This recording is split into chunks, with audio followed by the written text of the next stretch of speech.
Welcome to Living the Smarter Science of Slim, where we provide a scientifically proven lifestyle for long-term health and fat loss by eating more and exercising less, but smarter. Eat smarter, exercise smarter, live better. I am so ready for that. Hey everyone, Jonathan Bailor back with another bonus Smarter Science of Slim podcast. And folks, I got to tell you, I'm a little worried about this introduction because I'm afraid I'm going to babble, but I have to because I'm excited. And the first thing I'm going to say is when I was reading the book written by today's guest, I was on an airplane, and I swear that the people behind me, next to me, and in front of me thought I had Tourette's because like every 5 minutes I'd be like, yes, yes. And I'm just so happy with what I was reading and just the sentiment of the book and the approach taken. And we have a guest who I'm very excited to bring with you. He is author and just academic scholar. He is the chair of health and law policy over at a Canadian Research Center. He is the health senior scholar at the Alberta Heritage Foundation for Medical Research. He's a professor of faculty in law at the School of Public Health there, and he's a research director for the Health, Law, and Science Policy Group. He's won all sorts of academic awards, and you can tell that in his book, The Cure for Everything, where today's guest, Timothy Caulfield, really takes a step back from the hype and the gimmicks and just says, what does the data say? And when you just look at the data, you're pretty surprised with what you find. So you know he has a near and dear place to my heart. Timothy, welcome to the show. Thank you. And thanks for that great introduction. Wow. That was a little long. I'm like, oh my God, that was a long introduction. But I just had to say, Timothy, because when I was reading your book, even before we get into your actual research, the thing that inspired you to write this book, I thought was so great. Can you talk about that a little bit? Yeah, for sure. My whole life I've been a fitness geek. So I've always been into exercise. And so that, I had this sort of personal interest in the topic. But in addition to that, sort of in my day job and my professional job, I really view it as sort of aggregating what the evidence says. I go to all these science meetings and I read all this literature, and I kind of view my job as what does the literature say and how is that relevant to policy? So I thought if I kind of married the two, it would be a very interesting book. And to be honest with you, at first it wasn't going to be a book aimed at the general public, but the more I got into it, the more I thought, this is something that might be good for the general public. And so I tried to have a lot of fun with it, involving myself and my family. And the other aspect to the book that, really is a love letter to science, as you know. I wanted to look at, and this is stuff that we do a lot of research on, I wanted to look at how all the forces in society twist what we hear about health and fitness. So that was also a very important element that I wanted to be a constant theme throughout the book. So all those things came together, and The Cure for Everything was the result. Tim, you have something on your Amazon page, which literally everyone as you're listening to this, go to Amazon.com, type in Cure for Everything and check out Tim's book because it's fabulous. You write, and I just want to get this printed on a t-shirt, science is everywhere, but what passes through most people's field of vision is often wrong, hyped, or twisted by an ideological or commercial agenda. And then without good scientific data, bad decisions are made. How close are we to getting the science to the surface and starting to combat what is turning into not only a health, but a financial crisis with this bad information? Well, as you probably know, it's sort of a good and bad news story right now. So the good news is I think that people have more access to good health information than ever before. Right? You can go to the Cochrane Collaboration website and get these great synthesis of data, of science on health. There are all these other emerging websites that are independent, academic, that try to synthesize the science and present it in an objective manner. So I think that's fantastic news. I can remember, not that long ago where it was difficult to find that kind of stuff. You had a library or even it was even difficult to pull it off the web. Now everyone has access to that. So that's fantastic news. So the bad news, of course, is there's also a whole bunch of crap on the internet. And it's often difficult to kind of figure out which is which, right? So that's part of the bad news. And if you believe something, let's say you believe in homeopathy, or if you believe in detoxing and cleanses, you can find pseudoscientific websites that look legit that will back that up, right? That's kind of the bad news story. The other one, and you touched on it in that quote there, is I think more than ever before, scientists are under pressure to commercialize their work, right?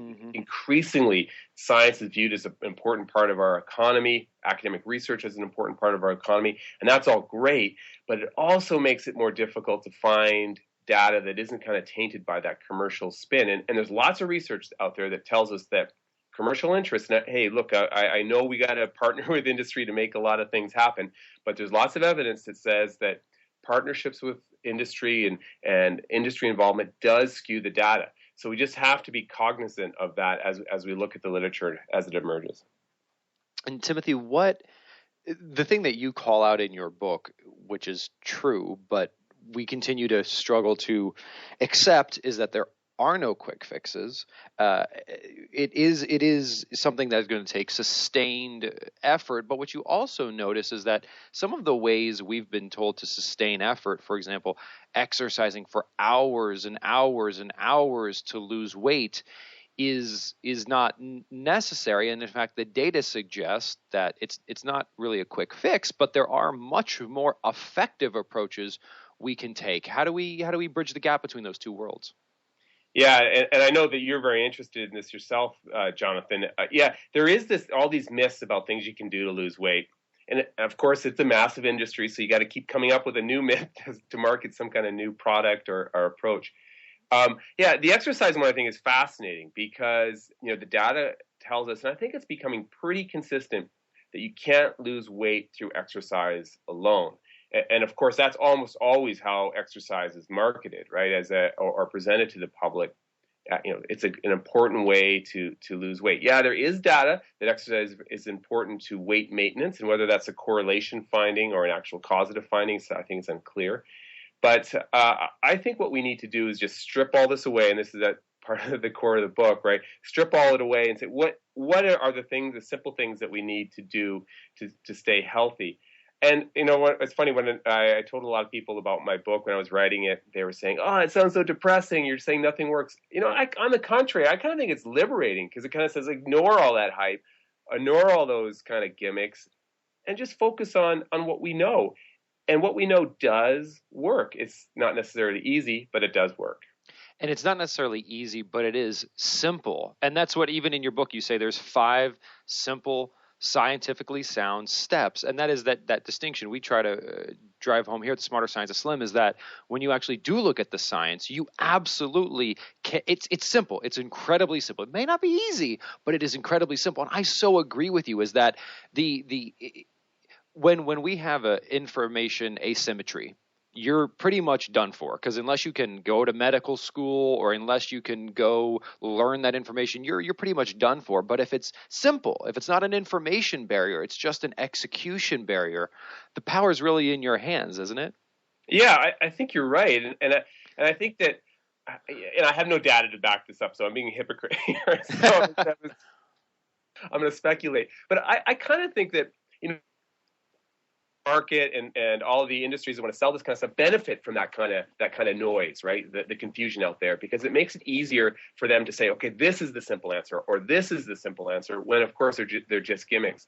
And there's been a couple great studies, one done here in Canada by Arya Sharma, who's a colleague right here at the U of A, and there was another one done in the U.S. These are big, huge surveys that ask the public how confused they are about health and fitness. And no surprise, over 90% of everyone said, look, I'm totally confused. I have no idea what I should be eating. I have no idea how I should be exercising, which is astounding when you think about how often those simple messages have been around, right? It's astounding that people are still confused. And again, I'm speculating. I think part of that's because, the market benefits from that confusion. And Tim, it is, I have definitely a pretty high level of empathy for the confusion, because I think everyone understands that they need to do something different. But the challenge is, you've got the government, major industry just saying, take whatever you're eating and just eat less of it and go jog. And you have other people saying, oh, well, no, jogging is terrible for you, and actually you can eat more if you just eat these other things. And it definitely does seem like there is a paradigm shift that needs to take place, which is this approach of, do you just take the exercise routine you're currently doing and do more of it, and take the diet you're currently eating and just eat less of it? Or should you try to eat different foods and do different forms of exercise? And until we can agree on that, I think the confusion will remain. What do you think? Yeah, and actually, I'm curious about your opinion on this. I actually think that a lot of the debate that we see, and let's be honest, there is a debate in the academic literature about a lot of things, right? Ongoing debate about the value of different food groups and et cetera. But I think a lot of those debates are really at the margins, right? They're at the fringe. At the core, we still know what you're supposed to do, right? We still know that, I always joke when I give talks on this. Look, if we could get, if we could get North America to eat 50% fruits and vegetables, right? Just do that and know how many calories they're supposed to eat in a day. If we just did those two things, it would be a sea change, right? It would be a radical sea change. And that's not necessarily, there's other things that need to happen. But if we just did that, which is at the core, that'd be fantastic. And got people doing a little bit of real exercise, on a regular basis. Those things would just radical changes, right? And then we could worry about how much, carbohydrates you're supposed to be eating versus protein, and what specific kind of exercise you should be doing. As you know, I'm a big fan of intervals and weight training, but we can debate whether that's the optimum way to do it. If we just had those kind of basic changes and then not worry about the details until we've made that kind of, on a population level, made a significant change at the core, I think we'd be way better off. I definitely agree with you that most of the disagreement is on that on that fringe. Another way to state what you just said is these edible products. Again, we all know on some level that this packaged non-food is poisonous, but the challenge is that's very non-ambiguous in the scientific literature. But most of us don't get our information from the scientific literature. Right?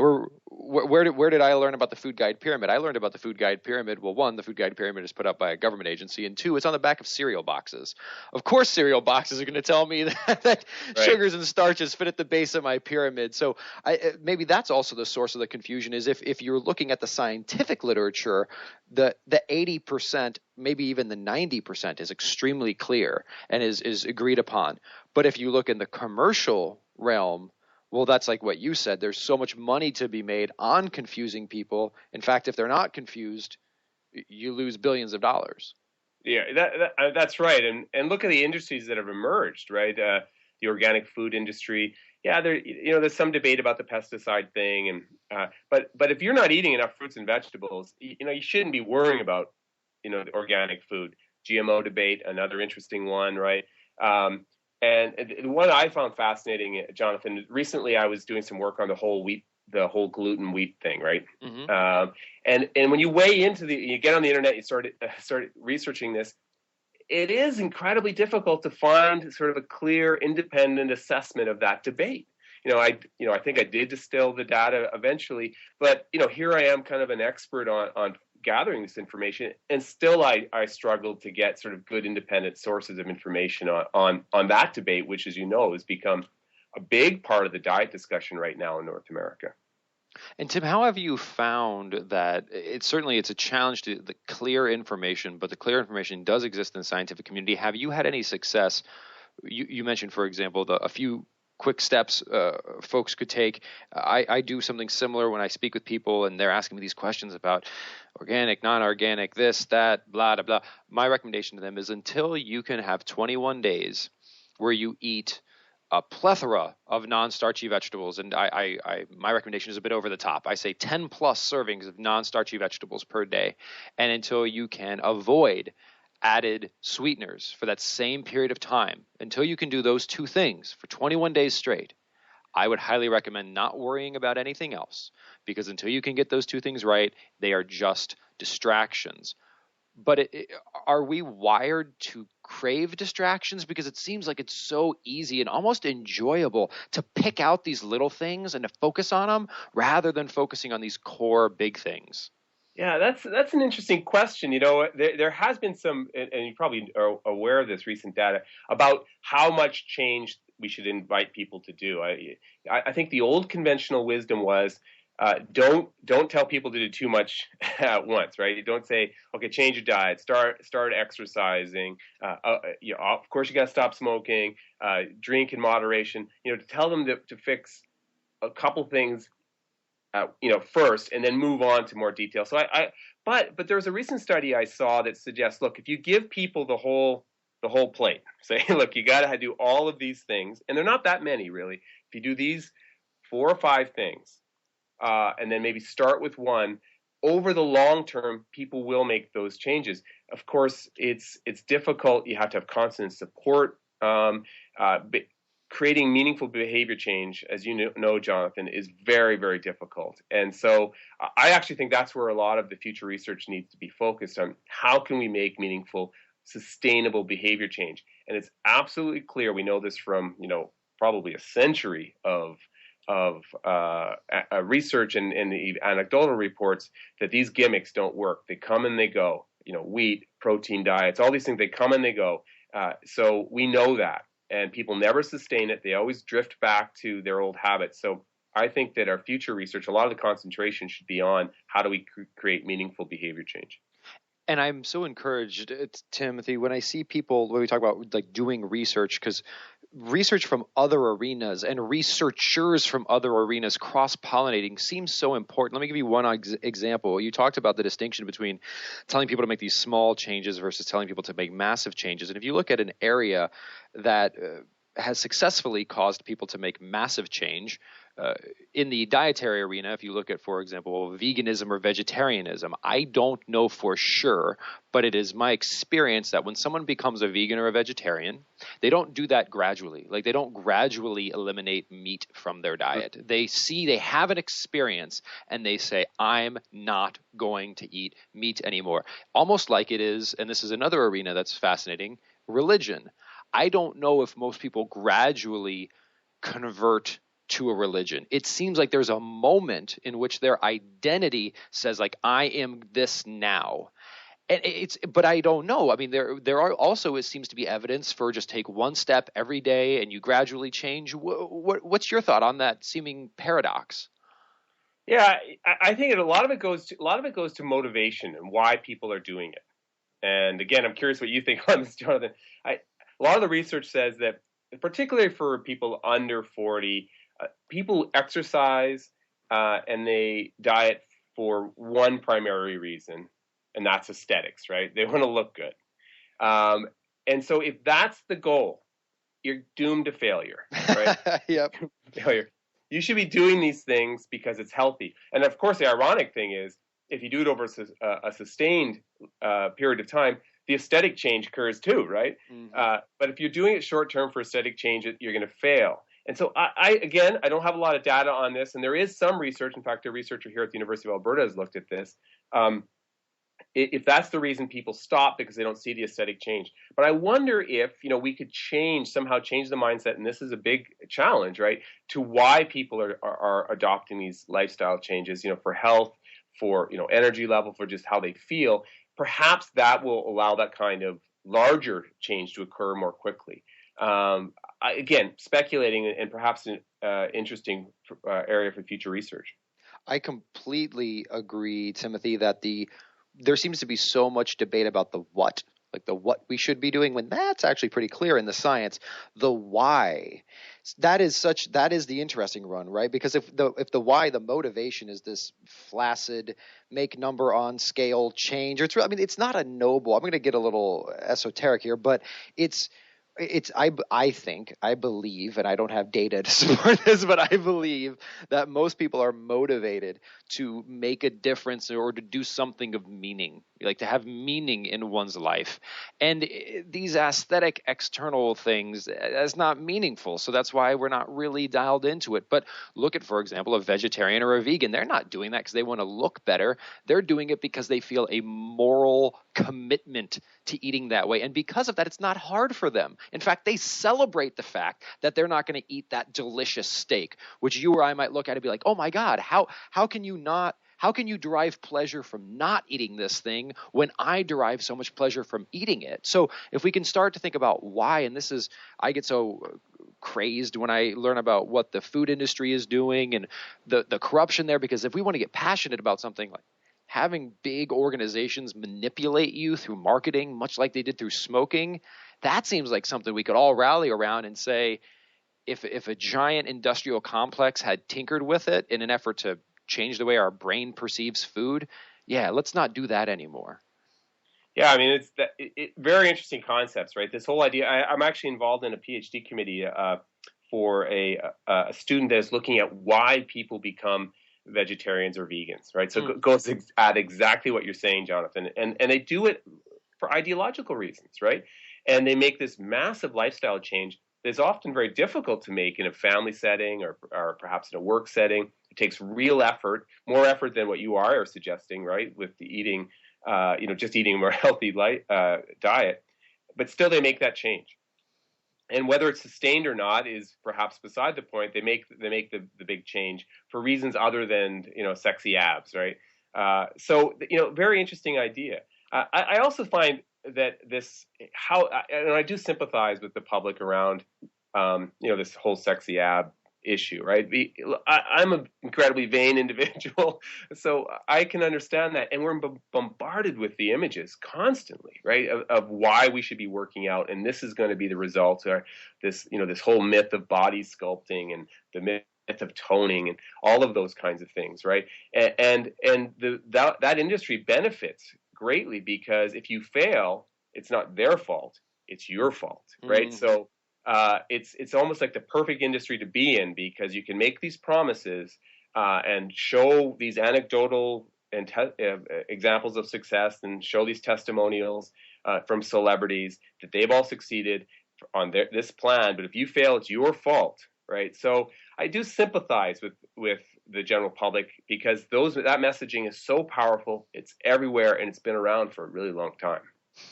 And I am encouraged, though, Timothy, because I know you spend quite a bit of time just perusing around on the internet, and the message there does seem to be a counterculture. Like every time, this is popular, then not this becomes popular 5 years later. And the just eat food movement I'm curious what you see in Canada, but in the States, it definitely, at least on the coasts, seems to really be gaining some momentum, where it's like, just eat food. If you just do that, you're 80% of the way there.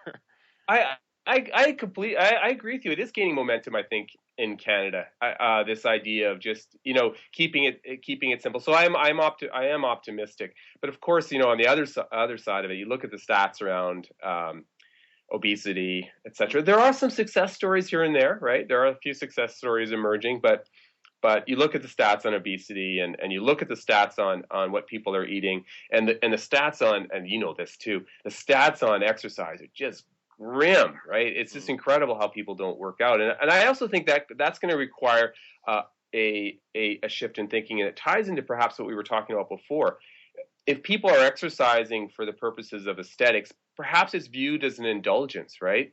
And something that shouldn't be high on the priority list. But if it's viewed as something that's absolutely essential to who you are and your health and the health of your family, perhaps it'll move up the priority chain. And I'm like you, I'm sure. Our whole family makes exercise an absolute priority. We even tell that to our kids when around homework. Like, we try to put it at the same level, right? Mm-hmm. So it's just a priority and something that should be part of your lifestyle. It's tough to do. We're all so busy, but I think that's how it has to be framed. It's certainly a difficult message to communicate, in the sense, Timothy, that because you do this well in your book, where you say, on one hand, you're basically like, exercise is horribly ineffective, and then you say exercise is absolutely critical. But the reason you're saying that is it's horribly ineffective at these aesthetic goals, but it's absolutely critical to health. And that's right. And those are different things, and that's very important to note. And in fact, the good news, though, is that the fact is that you can be aesthetically beautiful and horribly unhealthy, but it's difficult to be very healthy and not aesthetically beautiful. Yeah, I think that over the long term, that's the reality, right? And the thing is that it's got to be a lifestyle. There are no quick fixes, right? It has to be a lifestyle. And the other thing I'm really encouraged about, Jonathan, is the more and more fitness research is coming out, right? Good fitness research. Mm-hmm. A lot of the data, I don't know if you've noticed this trend too. A lot of the data early days was, very small studies. The N was really small. Now we're starting to see bigger studies on fitness, and without exception, the benefits just keep accruing. Right? There are more and more benefits associated with physical activity. And the other thing that I'm a big fan of, and maybe there's a little bit of controversy in the literature about this, is doing exercise with a degree of intensity. There's this whole moderation push. If you just get out there and work, and I can understand why people push that, or policymakers push that. They just want to get people moving at some degree. But I do think we need to have a little bit of vigorous exercise in our life. And that's a message that's often lost too, I think, out there in the public sphere. Or not only is it lost, it might get conflated with the idea that intense exercise has to be dangerous or extreme exercise, because there's certainly no shortage of infomercials talking about this extreme, crazy workout you can do in your living room. But if you're anyone other than a 22-year-old CrossFitter, the idea of doing something like that, you will hurt yourself. So also there's that conflation, right, between like crazy exercise and just exercise with a bit more safe intensity, right? Yeah, absolutely. I always say, look, the great thing about intensity, right, is that it's relative. So if you are just getting started working out, intensity might be walking one block at a easy pace and then walking the next block really hard, right? That might be your intensity. And it can be fun too, right? It doesn't have to be, as you just point out, have to be this miserable experience where it's like you're in some kind of boot camp or something like that. It can be fun, right? And I love it, obviously. But and that's the other interesting thing is a colleague of mine always points this out. Hey, Tim, not everyone likes working out. There's a lot of variation between how the public views exercise. So I think people need to find something they love, they enjoy, and then just embrace it and make it part of their lifestyle. Well, Timothy, while we're talking about exercise, I had to mention this to you just on a personal level because, again, I'm just a personal fan of your book. And folks, again, the name of the book is The Cure for Everything, subtitled Untangling Twisted Messages About Health, Fitness, and Happiness. Wonderful book. Check it out. I'm including, hopefully you don't mind, 2 quotes from your book in my upcoming book. And I wanted to share them because these are 2 quotes that they ring of so much truth and they made me smile so big. I knew my listenership would appreciate them. So do you mind if I share them? Oh, no, please go ahead. Love it. Okay, so the first one is you're actually quoting a woman, Kim, is it Rain? Yeah, Kim Rain, a good friend of mine. Yeah, so she says, I've run 18 marathons and put 1 pound on for each one. 18 marathons and 18 pounds heavier. It's so maddening. Can you talk about that a little bit? Yeah, what a great story. And Kim she's a good marathoner. Like she's a 3:30 marathoner. She's like the real deal. So she was talking that that is all about it's very difficult to lose weight through exercise alone. She lives life large, right? And so she found that she would just eat more when she was working out. I can say that I know Kim is looking trim and fit. She looks fantastic, right? But it's a really good example of how it's difficult to lose weight through exercise alone, and it's particularly difficult. The data tells us for women.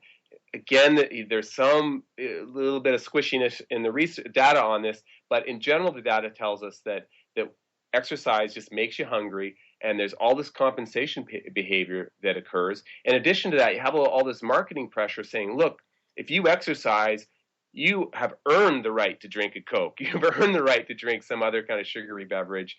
And in addition to that, you have all those, those largely unnecessary sports drinks. And, the example I use in my book, I think, is, you play a game of tennis and you eat a banana and half a sports drink. There's absolutely no caloric benefit to that. Well, and along those lines, Timothy, the second quote is, I'm so glad you gave that anecdote because the quote I want to share here is right along those lines. And this is my absolute favorite. And it's, here we go, folks, words of wisdom from Timothy Caulfield. When you hear someone say, I work out so I can eat what I want, you should know that he is deluded unless A, he is training as hard as a Tour de France cyclist but doesn't care about his weight, or B, eat what I want means the unbridled consumption of broccoli, celery, water, and air. Isn't it true though? I mean, you know this, Jonathan, right?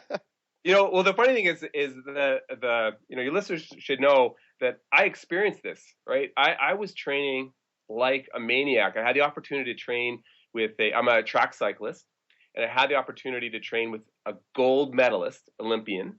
The year she won her gold medal, I had this fantastic coach, and I didn't pay attention to my diet. And I put on, I'm going to say, 12 pounds during that year. I thought it was pure muscle, right? Nope. It was almost nothing but fat. And I have, as you know from the book, I have the body scans to prove it. And so a really good example of how you can just slip down, fall down that slope of thinking you can eat whatever the heck you want. Particularly as you get older, it becomes problematic. I got a teenage son. It just kills me how much he can eat. He's, thin as a rail. So as you get older, it becomes more and more problematic. And it is so insidious, Timothy. I mean, you know this data. I know this data. And I got to tell you, the other week, for example, I had a very stressful week. And I only go to the gym to do formal exercise once a week because I do like very, very high intensity resistance training. And I just can't do it more than once a week. And that week I was just very stressed. So I wanted to engage in some exercise purely from a stress relief perspective. So I wanted to go to the gym, just do some light weights just to get my blood flowing.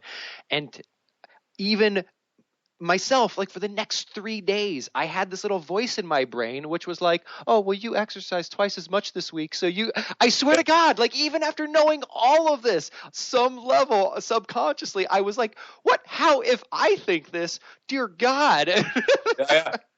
I do it. I do it all the time. I go for a bike ride and I think I can eat, have more dinner or have a bowl of ice cream.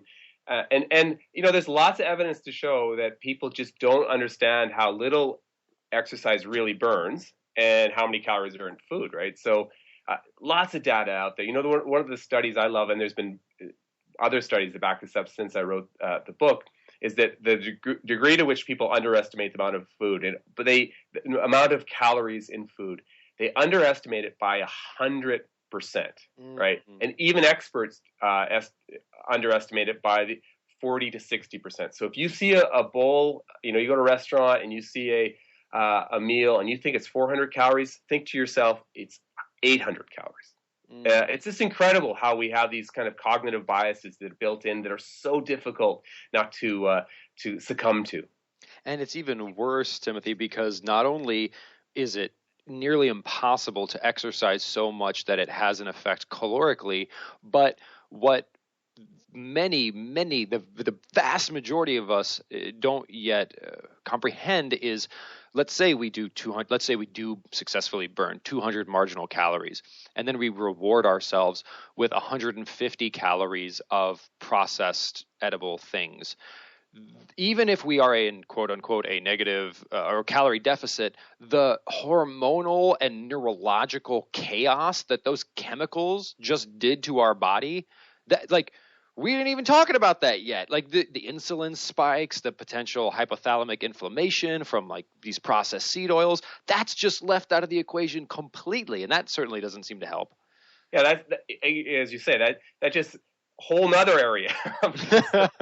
That sort of adds on top of this. The other myth that drives me nuts, I don't know if you heard this a lot, Jonathan, there's been a little bit in the media about this one, is that the muscle burns so much, right? That you go to the gym, you can put on all these muscles, and that's just a complete myth, right? I think in the book I talk about if you put on 10 pounds of a pure muscle, which is really hard to do unless you're a teenage boy or on steroids, really hard to do. That's like an Oreo a day extra, right? It's not a lot. So, there's all these myths that people just have to, so ignore all the hype, just focus on the basics and make it a lifestyle, and you're going to be fine. And even with that muscle thing, Tim, it gets back to our earlier questions of like the more muscle you have, having more muscle is great for your health, like for other reasons, not for necessarily the calories it burns. It's good, but just not for the reasons we're told, right? Yeah, that's absolutely right. And in fact, I think that our emphasis on resistance training is almost inverted. Who goes to the gym? Young men, right? Those are probably, I think women are increasingly lifting weight, and that's another change I've noticed really over the last 5, 6, 7 years. Women are increasingly getting involved in resistance training, and that's great because it's not young men that need to work out. It's women. It's people like me moving up in the demographic scale there. Those are the people that should be working out. And there's a great study out of, I believe it was out of Sweden, that showed that having good muscle mass later in life is one of the strongest indicators of a high quality of life. I mean, there's a great message, right? Be strong, have that muscle mass, and so you can live, a happy, fulfilled life for a long time. Absolutely, absolutely. Well, Tim, in closing, what's next for you? Are you going to have round 2 in this arena, or is your passion continuing? What's next? Oh yeah, I'm working on a new book right now. I can't tell you too much. Got to keep it a little bit secret, right? But it touches on a lot of the same topics. It's really going to be. I hope, right? It's going to be fun. I've got an interesting hook to it. So yeah, stay tuned. I love it. Well, folks, while you're waiting for book number 2, which if it's anything like book number 1 will be fabulous, do check out book number 1. It's called The Cure for Everything. And the author's name and our guest today is Timothy Caulfield. Timothy, thank you again for joining us, and thank you for the great work. I appreciate it both personally and professionally, sir. Thanks so much, Jonathan. Really enjoyed this. Listeners, I hope you enjoyed today's conversation as much as I did. And please remember, this week and every week after, eat smarter, exercise smarter, and live better. Talk with you soon. Wait, don't stop listening yet. If you like the podcast and if there's other ways we can help you, please join us in the Smarter Science of Slim support group, which is freely available at the Smarter Science of Slim website, smarterscienceofslim.com. There you'll find all kinds of free recipes and success stories and just all kinds of fun stuff, like how to help your kids go sane and just great community content. And just one last thing before you go, if you wouldn't mind heading over to iTunes and up onto Amazon.com and leaving us a review, and then going over to Facebook and liking us, we would hugely appreciate it.